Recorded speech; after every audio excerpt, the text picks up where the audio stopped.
Hi, welcome back. In day 2 Java tutorial for Java Basics. Today we're going to discuss objects, string, switch cases, for, while and do while loops, arrays. So let's get started.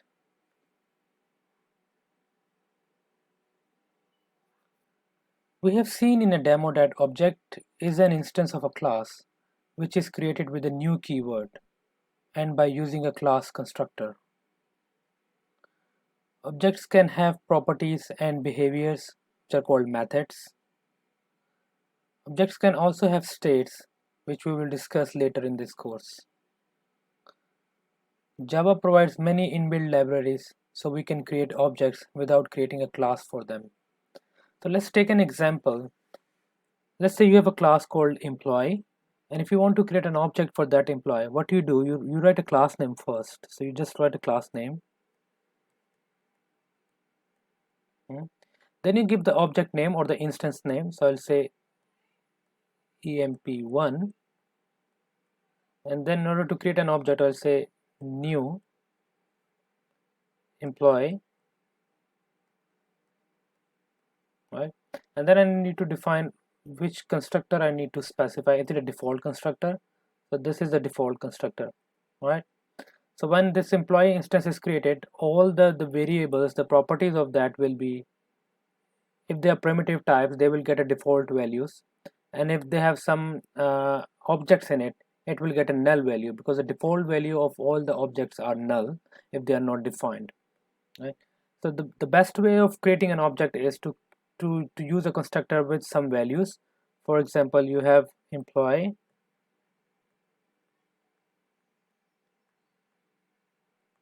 to new employee, and then you need to specify its id.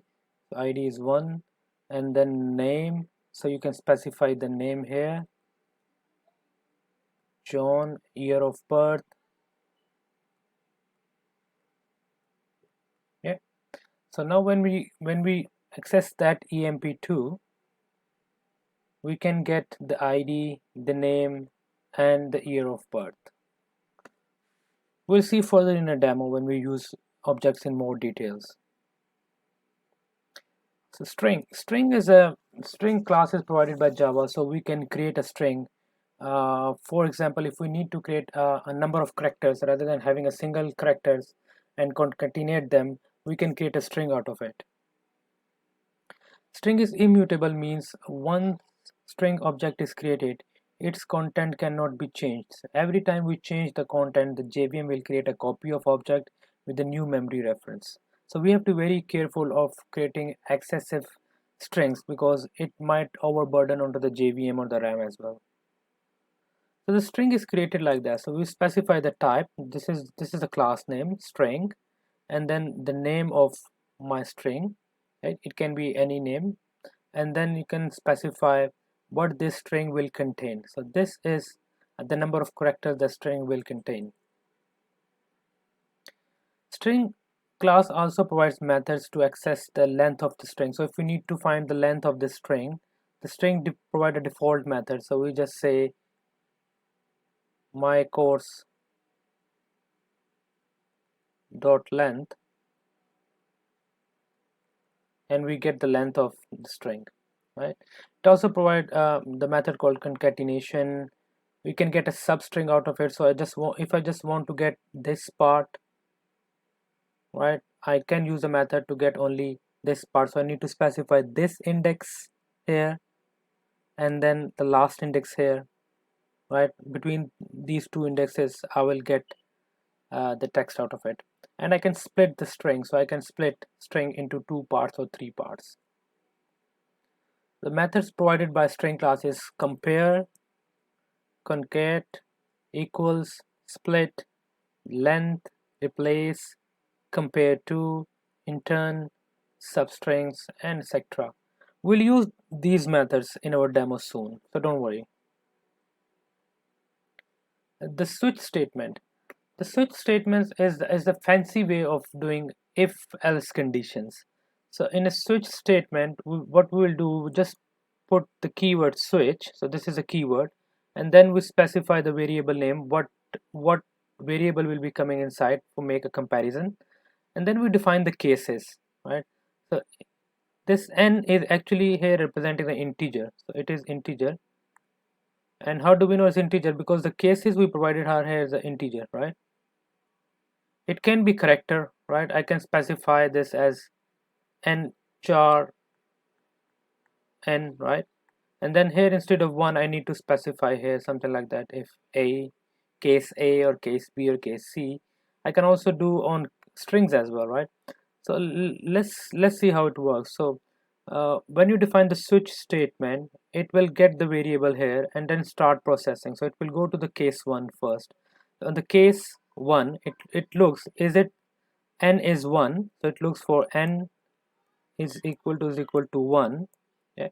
If that condition is true, then it will execute the code you defined here, right? It will execute the all the code. So if you have 3 lines here, one saying print out something, other is doing something else, it will process all the lines, right, until it reach to this break. If you will not define this break statement, what will happen? After processing this whole part, the flow will come to the next case, right, and it start looking on this one. And in our case, we don't want to do this because this is just a waste of resource, right? Because the case 1 n is already equal to 1, that has been satisfied. There is no need to go to all other cases. So we need to break the switch statement. So this will be break, right? This will be break. So the flow will be break and it will reach to this point, right? After this curly bracket. Okay, so let's say the case 1 is not satisfied. So what will happen if the case 1 is not satisfied? And so it will come to the next case in a flow. It look for a case and look for if n is equal to 2, right? If this value is true, right, it will process again this part, all the statements you defined here, and then after processing it, you need to specify a break, so it will break the switch statement. So it will process the break and break this switch statement and come to this point. So let's assume that your case 1 is not satisfied. So let's say n is equal to 3. So the first case is not satisfied. The second case is also not satisfied, right? You can define as many cases as you want, but then normally we specify a default case, which means if nothing is satisfied, so if nothing is specified, process something, right? It's something like else condition. So if nothing is specified, so this is kind of else condition. If nothing is true, then process this part. So if all the previous tests fail, then execute the block, right, and then break of the switch, right? So this break is actually optional here, because after that the flow is anyway breaking, because it's reaching to the end point of the switch, and then after that the switch will be break, because this is not a for loop, this is just a sequential flow of other cases. So it will start from here. If that's satisfied, everything is fine, it will break and came out of the switch. If that's not satisfied, it will go to the second one, third one, and then if nothing is specified, it will come to the default one, process the default, and then automatically exit from the switch statement. I hope I made it clear, but we will do a demo, and then in a demo we'll see how the flow will proceed one by one. Like the loops. So the Java provides basic loops in Java are like for loops, for each loop, while loop, and do while loops. So let's look for the syntax for a for loop. In a for loop, we specify the starting index. So we specify one type or anything which need to be indexing, right? I will say I is equal to 0, or we can say for int I is equal to 0. Here I is equal to 0 means I has already been specified outside the for loop somewhere here. So it's int I. Right? And then we have a comparison statement. So we'll check for I is less than n. N can be any number. Let's assume n is 10. Right? and then we say n plus plus. N plus plus means what the value of n is, just increment that value, right? And I found there is a mistake here. It shouldn't be n plus plus, but it should be I plus plus, right? Because this number will be a constant. We make a comparison and then we need to increase the I. So first time the I value will be 0, right? It will make a comparison. So let's say n is 10, so 0 is less than 10. The condition is satisfied. It will go to the next one and make I is equal to 1 and keep it in a memory, right? And then after that it start processing. So it do processing whatever you specified here, and then when it reached at this point, it will go back again in a for loop. Once it's going back to the for loop second time, it's not going to initialize this value again. So that's a very important point, right? Once it reached to this for loop first time, it will recognize this value and defined value will be taken, and the second time when we'll go inside the loop, it will ignore this part and start processing from here. So now I has been changed to 1, so I is less than 10, which is true. In memory it will be increasing I plus plus, so it make I is equal to 2. Then do processing, do this part, and again go to the loop 9 times. So by the time we reach to I is equal to 10, less than 10, at that time the condition is false because they are not less but they are equal. So the for loop will terminate and it will terminate from this block and came out of it. Let's look on the nested loops or nested for loop. Nested for loop means inside a for loop there is another for loop, right? So that's called nested for loop. There can be like many for loops inside a single for loop. So this is the first for loop. So this is the first main for loop, which is saying j is equal to 0, j is less than 10, and j plus plus, right? So if this condition is true first time, if this is true, it will come inside this condition and then check another loop. So for I is equal to 0, I is less than 10, 20, and I plus plus, and if that's true, it will proceed to this, process this part, right? And it will start processing until this for loop is false. So let's say you define 20, it means this for loop will be processed 20 times, right? And when the condition is false, it will jump back to first for loop. So this will be a jump, right? And then this will start processing as this is 10. So next time the j value will be 1. When it 1, it will come back in again this loop and start processing this, starting I with 0, because this will take a loop again, because once the loop is terminated, this has been gone from the memory. When it goes to the second time, this value will be again initiated, right? So it will reprocesses it everything 20 times. It go back to the for loop again. Next time the value is 2, I is 2, the condition is true, it will come back in again and start processing this for loop again 20 times. The process will continue until we reach to the 10 times running of this loop, so which is like 10 times 20. So 10 times the first for loop will run, so this is the first main for loop will run, and this 20 times will nested loop will run. So total time the running will be at 200, right? Because it's 20 plus 20 plus 20 carry on up to 10 times, which makes this 200 times this for loop will run. Alright, while loop. So while loop works in a very similar way the for loops. The difference is in a while loop we don't have a reference to the index. That's the first thing.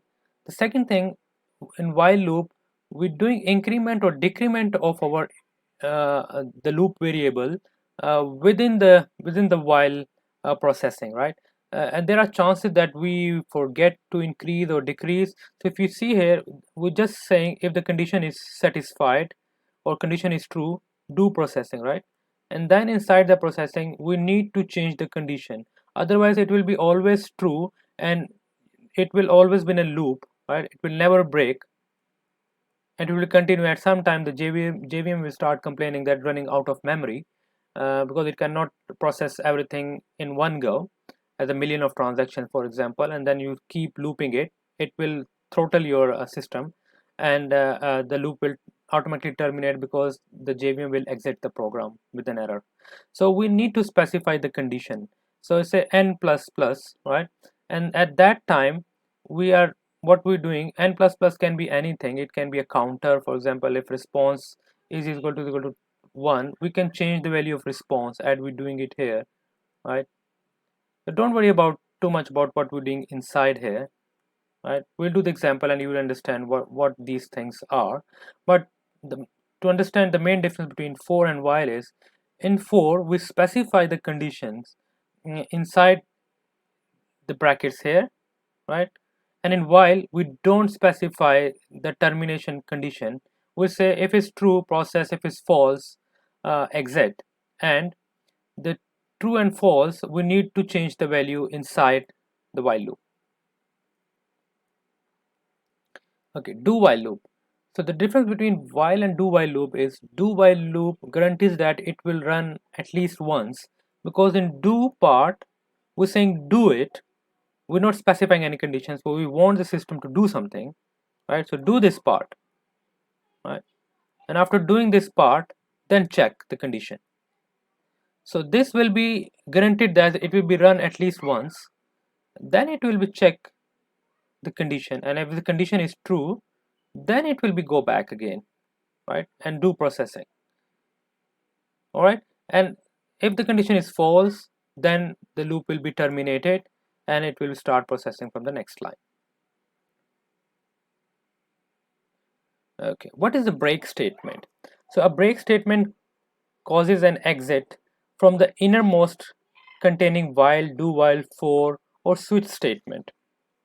So let's say you have a for loop, and the for loop is saying int I is equal to 0, I is less than max id and I plus plus, right? And then inside for loop you have a condition where you're checking the value, something comparison, and if the comparison has met, you want to break the loop. You don't want it to be continuous. Let's say max id is 10.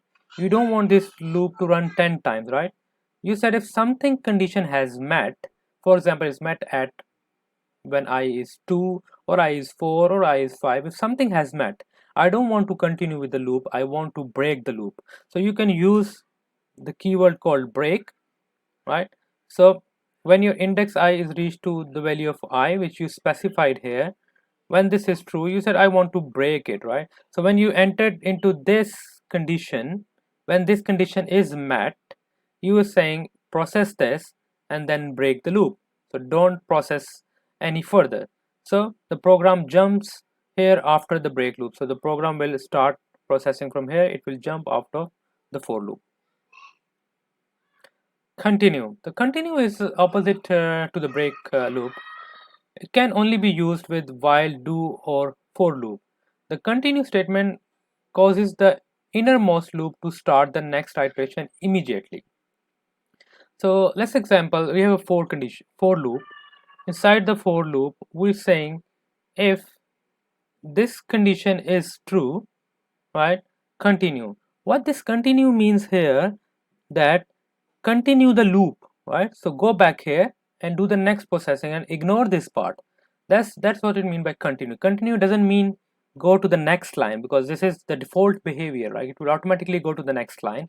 But when we specify continue, we means skip this part. So skip this part, right? Don't process anything here, just continue the loop again, right? So next time, if first time I was 0, the next time it will be processing for I is equal to 1 and do comparison, right? And then come here, if this condition is met again, it will again stop processing this part and again go to the loop and start processing it. So this is the purpose of continue, that we don't want to process the remaining part of the loop, and we want to start the loop from where it was left last time with the next index, of course. Arrays. An array is a list of similar things. Array has a fixed name, type, and length as well. So once you defined what your array can contain, either it can contain an object or primitive type, it will be remain same, and you need to specify the length, and you cannot change the length of that array because they are not dynamic, they are static arrays. These must be declared when the array is created, right? Array sizes cannot be changed during the execution of the code.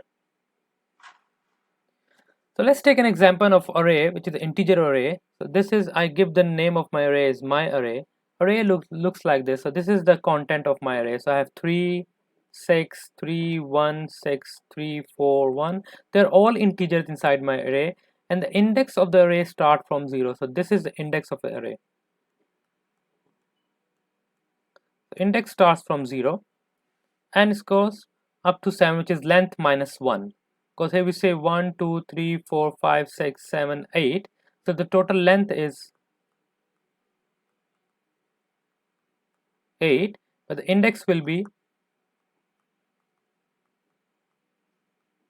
length minus 1. Why? Because the index is actually starting from 0, right? So my array has room for 8 elements. The elements are assessed by their indexes.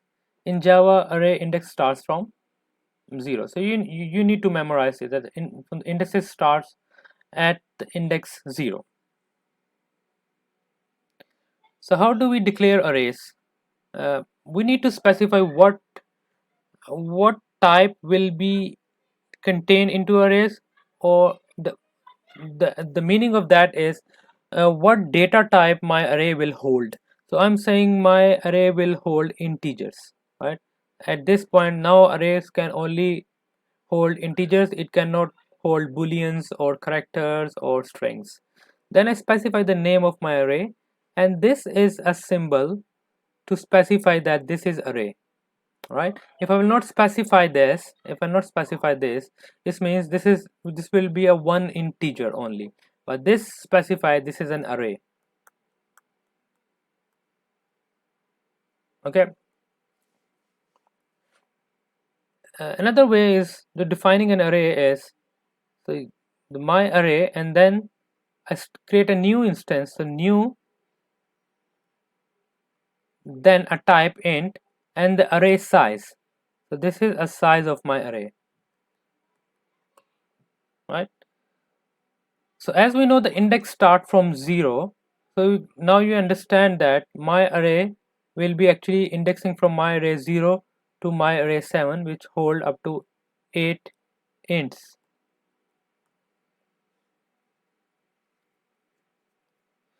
We can combine the first two statements into one line. So we can say it hold integer type. This is my array name. This is array, and this is the new. So I'm creating a new instance of array, which is of type integer, and this is a size 8. How do we assign values to the array? Right? We have seen in the previous example, we have an array which has some values. So how do we assign it?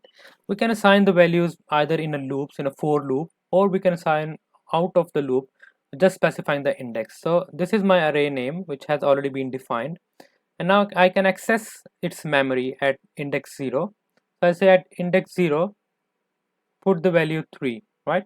So let's assume this is my array. So at this is the 0 index, this is the first index, and this is the second index, this is the third index. So at 0 index, which is at this point, I'm saying put the value 3. At index 1, which is at this one, I'm saying put the value 6, and at second index I want to put a value 3, right?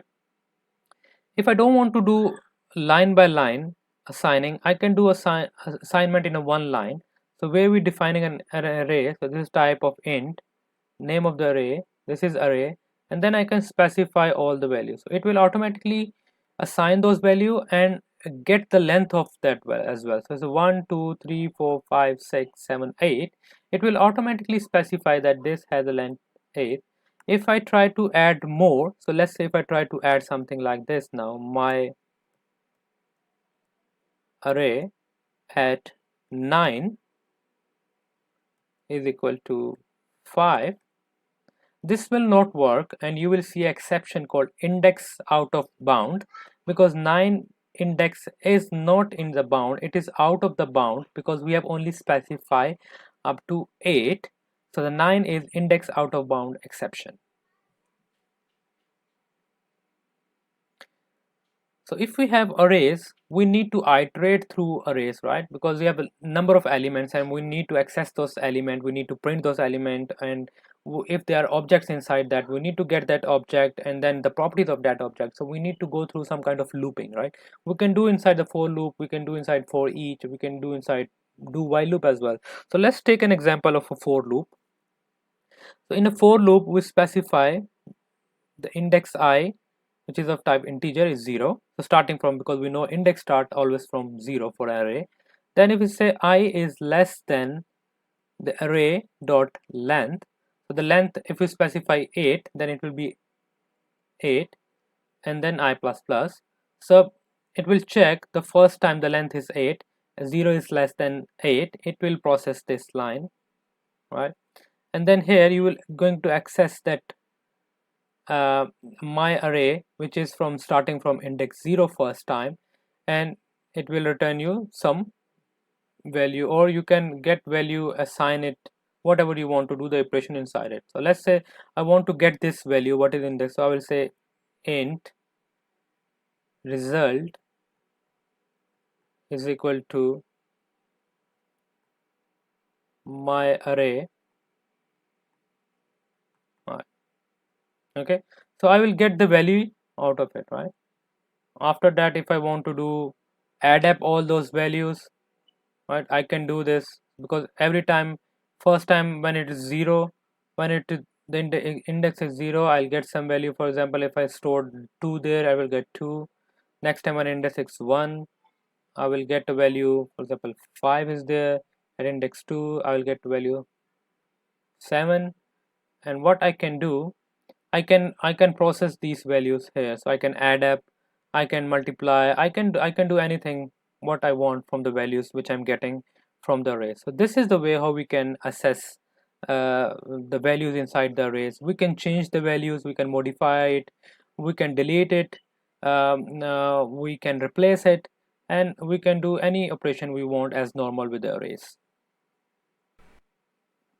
All right, so far we have only looked on the arrays of primitive types. We have seen mostly onto the integer side, which is primitive. So similarly, we can use for double floats and characters because they are primitive as well. But we can use arrays for objects as well. So the objects are the one we create a classes and then we create an object for that. For example, the students object, books object, loans object, employee object. So it can be any object, and we can add that object into an array. And the similar way we are adding an integer or the float or the characters. So we need to follow 3 steps. Right? So we declare the array. So the array will be declared something like what type it will be hold. So for example, it is a type, it contain the type of student, right? And then the name, it doesn't matter, it can be anything, and then it has an array, right? So this declares a array of students. Then we create an array. So we say array can be a new student array of length 10, so it can hold up to 10 students in it, 10 objects of students. We can do both the things into one line as well, right? We don't need to specify 2 lines, just for explanation how this works. Then we create student object and add them to the array. So this is my array, which is at index 0, and I'm going to create a new object, so new of student, right? And then this is my student constructor, which take its name and the department, right? So this is the student object, new student object. This is an anonymous object. We're not giving any name to that object because there is no need to provide a name to that object, because we are not going to use that it in a later in a code. All we need is to store that student into an array, at index 0. So that's called anonymous object without having any name. Just with a new keyword we create an object and store into the array at index 0, right? Don't confuse yourself with the list or array. The list only means here that it can have a multiples of objects, or it can have a more than one objects into that array. Let's start the day 2 demo. So we have discussed string. Let's see how strings works. So we defined a data type called string, which if you see here is coming from java.lang.string package, which is a built-in library. You don't need to do anything. You don't need to create a class for that. You specify the name of your string and then what the string will contain. So I'm going to specify the string will contain a day called Monday. So it will have data which is Monday. So at line number 7, I'm going to print out the day, so which day. So I'm expecting that it will print me Monday because which day is Monday. Then on the line number 8, I want to know what is the length of this data, right? So I'm using string name dot length method to get the length. Line number 9, I'm going to print out that if this text of that string variable equal to Tuesday, and as I know this is Monday, so it should return me a false here because not equal. At line number 10, I want to concatenate my string with some other string. So I say my string dot concat with some other string, which is working day. And then line number 11, I need to print out the substring out of my string. So my string will be Monday and I need a substring. So starting from index 0 up to 2, and it's take like 2 minus 1. So it will be reaching to the index 1. So it will print M, which is at index 0, and then next 1, which is at O. So I am expecting something like MO. So let's run this code and see the outputs.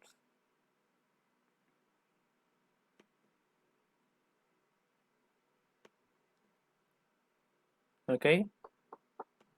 So the line number 1 is printing the string contents, which is Monday here. The line number 8 is printing the length. So the length is 6. So it's 1, 2, 3, 4, 5, 6 characters in Monday. So the length is 6. At line number 9, we are trying to compare it. So my string with some other string, and I'm expecting a false because Monday is not equal to Tuesday. So that's printing false. And then line number 10, I'm concatenating my string with another string. So it is printing Monday is working day. And the last one, which is I'm substring from my string 0 to index 2, which is 2 minus 1. So I'm expecting first index, which is at index 0, and the second one, which is at index 1. So it's MO, and it's printing MO. So all working as expected, right? Let's have a look on a switch, how switch statement works. What I've created for saving for the time. What I've done, I've created one method.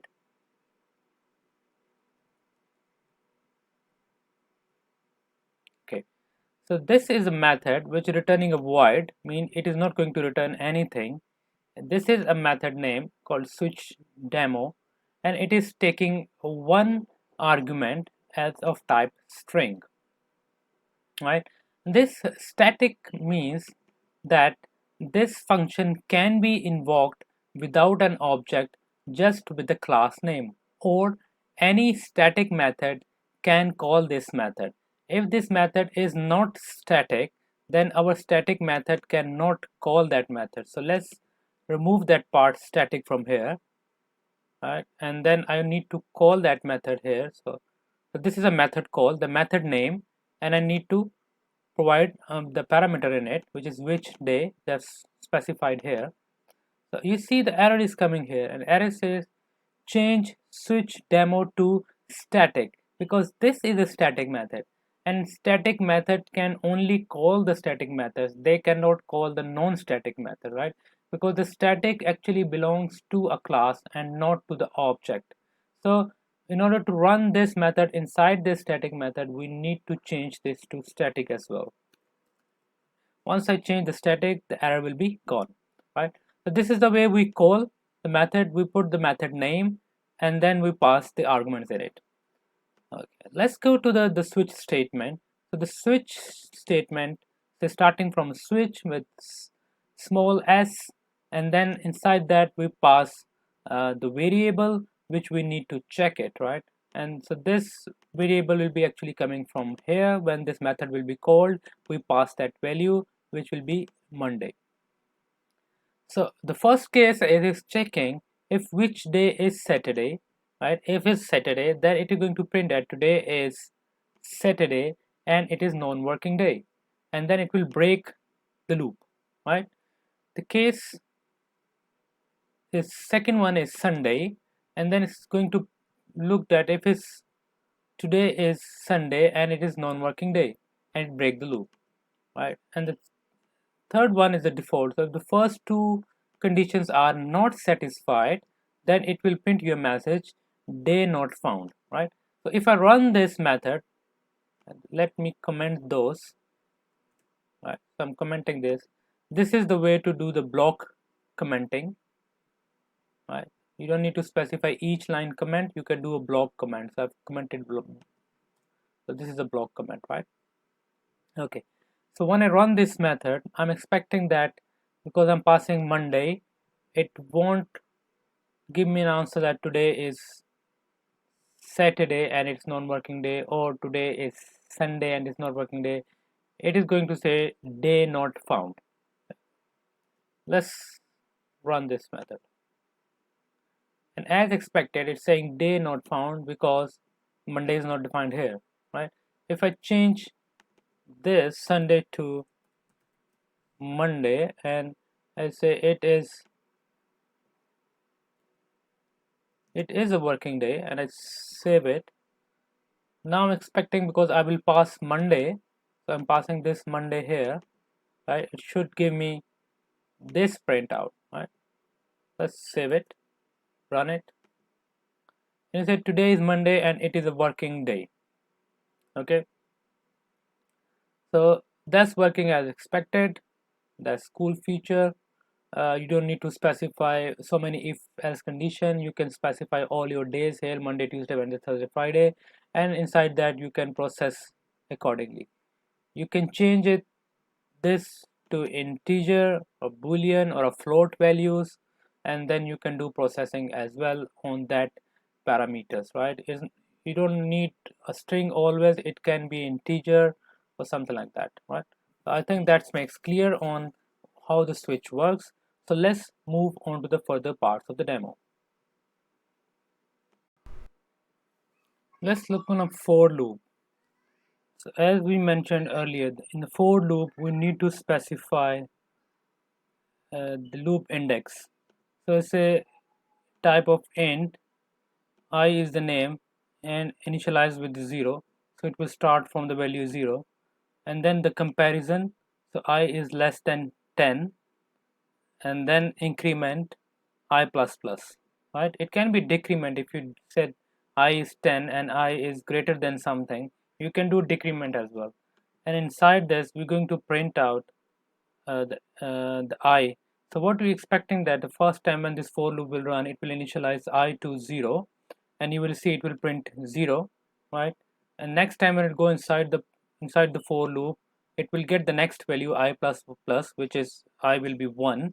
It will print 1, then 2, 3, 4, 5, 6, 7, 8, 9, and up to 9. When it's reached to 10, 10 is not less than 10, so the loop will terminate, right?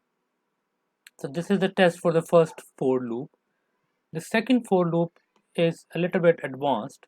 It is checking the length of a string. So this is a string called name data, and this is the content. So this is a day 2 demo. This is the content of that string, and inside the for loop I'm initializing I to 0, and then making a comparison I with the data dot length, so with the length of this string, and then I plus plus, and then inside that loop I'm printing out each character from that string until it reached to the length of the string, which is end of the last index, which is at O, right? So let's run this and see the output. All right, as you can see, let me increase the size. So from the first loop it is printing 0 1 2 3 4 5 6 7 8 9. So this is from the first loop, and then from the second loop it is printing THIS, which is this, right? This part is printed. After that there is space, so the space is printed, then is printed, and after that space again, day space 2 space demo, right? This is all printed. If I don't want this to print in each line, what I can do, I can say only the print, because the print will be print in the same line rather than going to the new line. I'll save that part, run this again. Let's say the first for loop, because this is the print ln, it is printing all the indexes from 0 to 9, and then the next for loop only printing the character by character. So this is, if you want to make sure is it printing character by character, what we can do, we can add something here. So I say plus and some special character, like that. Save that one, run it. Now you say after every character it is printing that special character, right?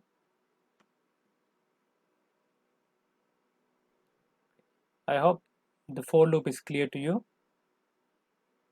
Let's start the while loop. So in a while loop, I'm going to compare x is less than num. I've defined x as an integer, the value 0, and num, which is value 10, right? So if 0 is less than 10, which in the first time when it will run this while loop, that will be true. So it will come inside that loop and start comparing it. So if x, which is 0, is equal to num divided by 2, so what I'm trying to do it here just to find out, are we in a halfway of the loop or not. So once x is equal to num divided by 2, which I means num divided by 2 will be 5, because num is 10, so 10 divided by 2 will be 5.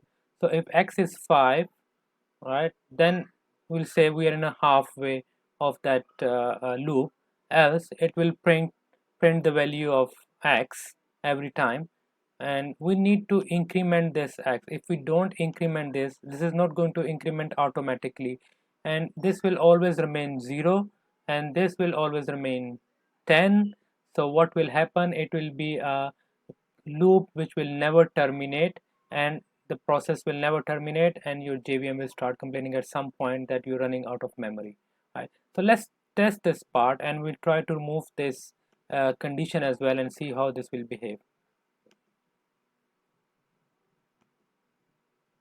So you see, starting from 0, so starting from 0 1 2 3 4, so it is coming here 0, comparing it with 5, it is not true, so it's going to the else condition and print the index 0. Next time 1, then 2, then 3, then 4. By the time it reach 5, when x is 5, the condition is true. It is going inside and say you reach the halfway, because 5 is equal to 5 at this point, and then after later on the value of x is increased from 5 to 6, so it is printing 6, 7, 8, and 9, right? So I hope this is clear for you. Let's remove this x plus plus the condition and see how this will work.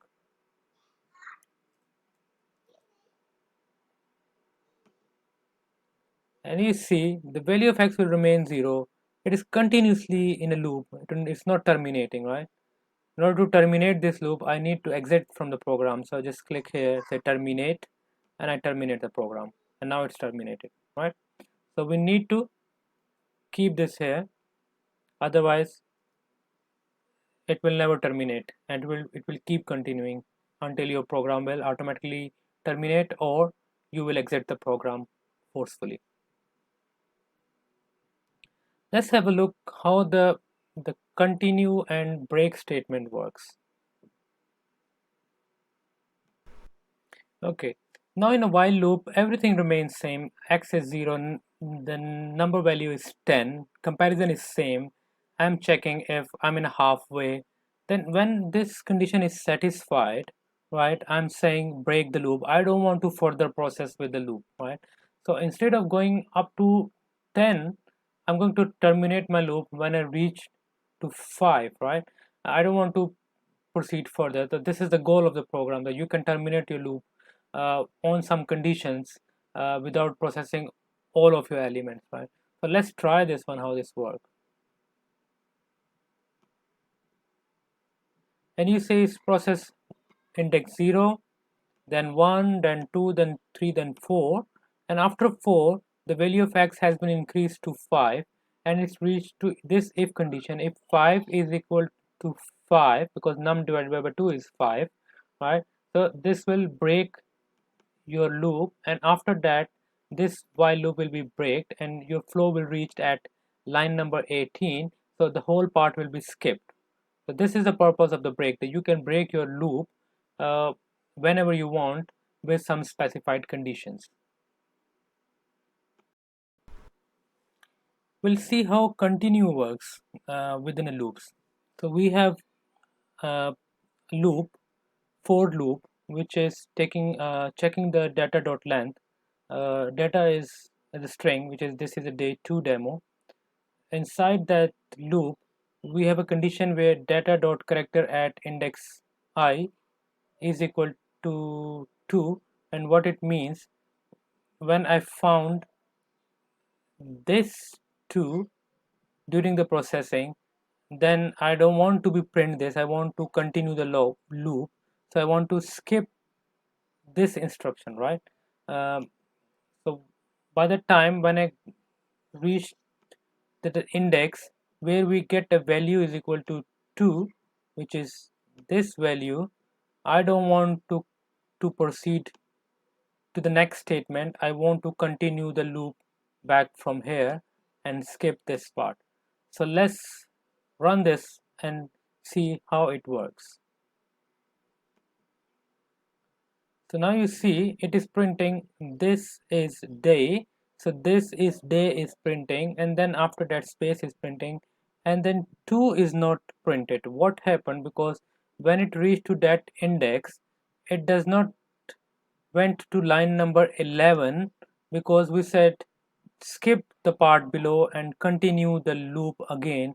So it skipped that index, increased the index the next time, and then printed the next index starting from D, then E, then M and O, and then at the end when the length is reached to the point where it cannot proceed further, then it stopped the for loop and came out of that for loop. So that's the function of continue, that you can instruct your loop that skip the remaining part of the code and continue with the loop if you need it. Let's have a look on arrays.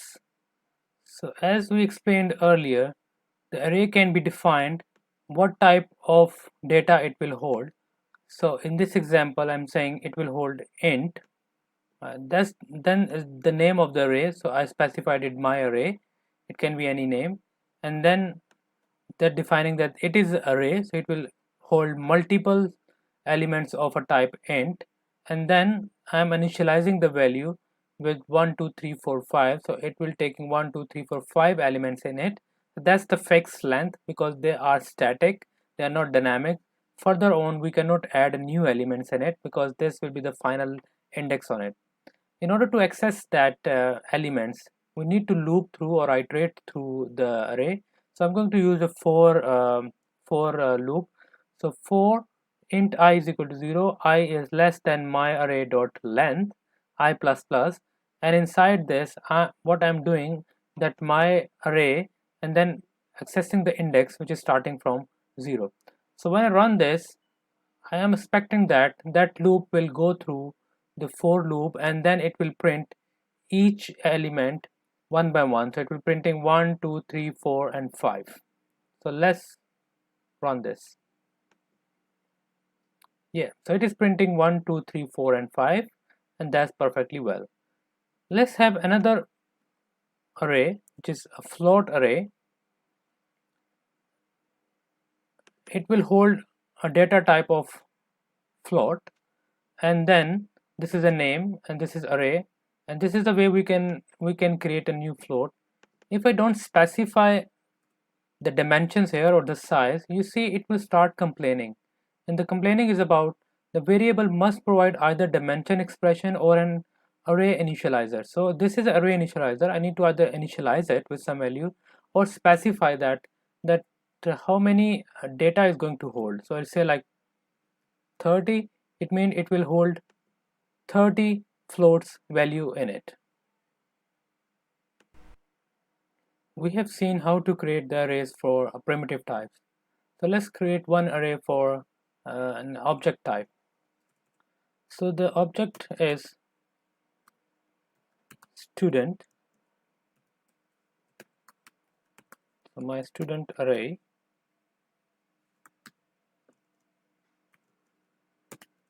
new student array of size 5. Right? So the student type is not defined yet. So we need to create a class. And so create a class.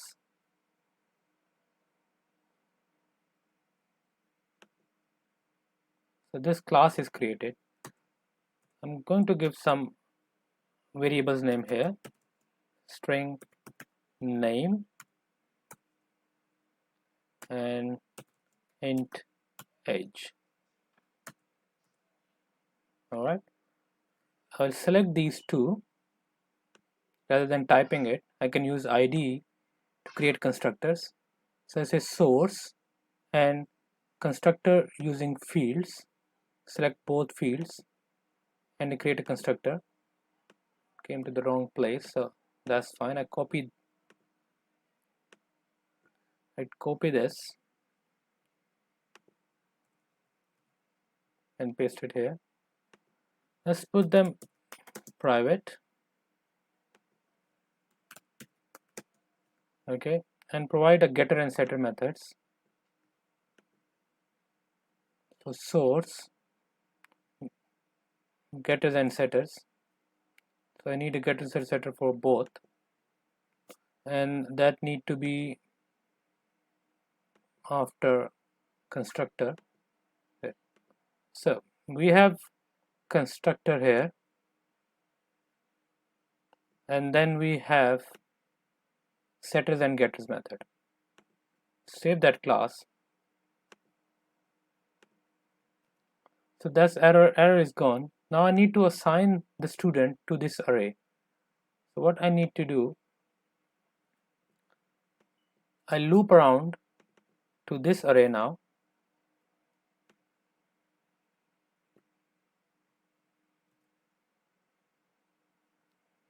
And then instead of printing it, I'm going to assign it. So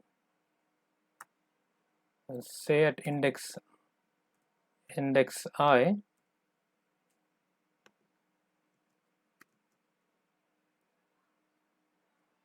or instead of doing this, let's try to assign outside first, and then to see how we assign inside. So keep it like this, so that will make it much easier for you to understand. And at index 0, I'm going to assign a new student. So first taking string, put it John, and age is 30. We'll copy this back here. At index 1,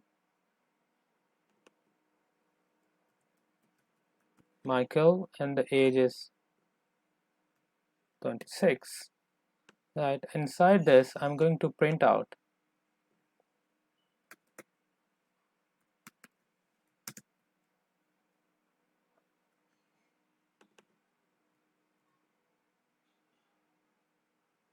in fact what I need to do, I need to get a student object, student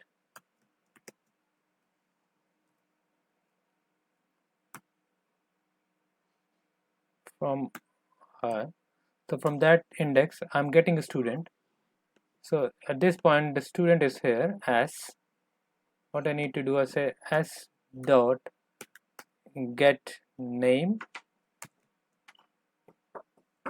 plus s dot get age, and save it and run that part. Exception in thread Michael 26, the null pointer exception. Why this exception is happening, right? So we need to understand what what exception has been thrown and what is a null pointer exception at this point. So we're getting null pointer exception. We need to see why are we having that null pointer exception coming, which is saying null pointer exception coming at line number 13. So which is at this line we're getting a null pointer exception, right? If you see integer is I is equal to 0, I is less than student array dot length, so we are not going out of that index out of bound.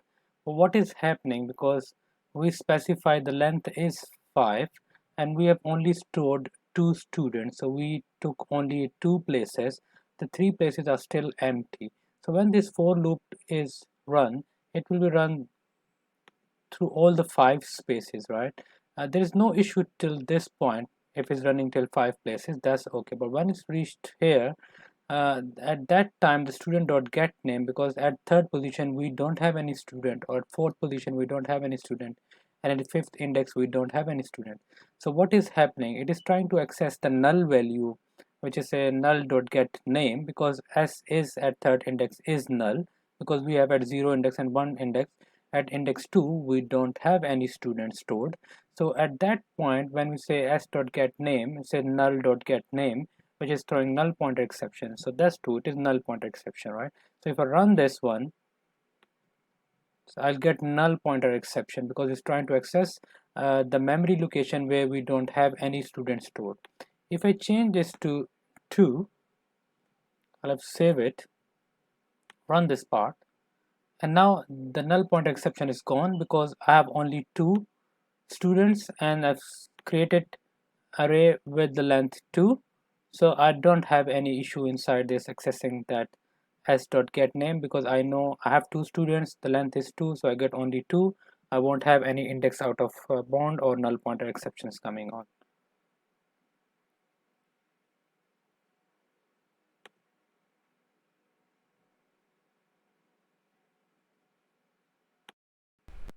We have reached the end of day 2, so thank you very much for watching.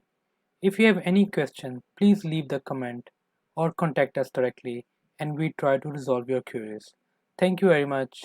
Have a good day. See you in the next lesson. Bye.